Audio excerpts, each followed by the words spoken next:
Sa ibang balita, ipinatigil na po ng Environmental Management Bureau ang pagtatapon ng abo ng Petron Bataan Refinery malapit sa isang komunidad sa bayan ng Limay.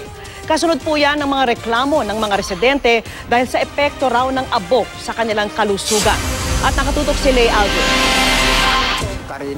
Nagkandabutlig-butlig na ang mga braso ng isang residente ng Limay, Bataan kasunod ng ashfall mula sa isang coal-fired power plant. Makati po. Saan galing yan? Ay, dyan din po yan. Alikabok po yan. Yan hanggang mukha po yan, oh. Ganun. Kanina, pulang-pula yan.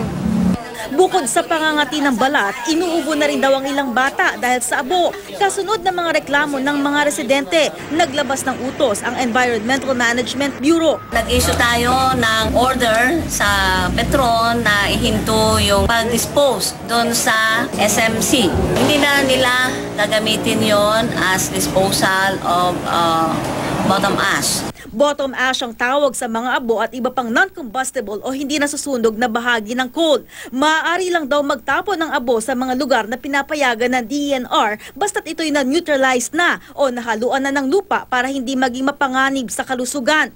Sa gitna nito, nangako ang EMB na patuloy nilang imo-monitor ang sitwasyon.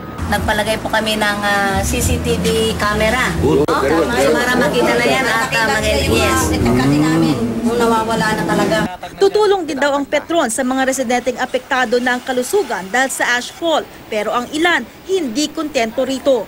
May sanction naman din yan. Tapos nung nagpumutok lang yung ash lang yung tatanggalin.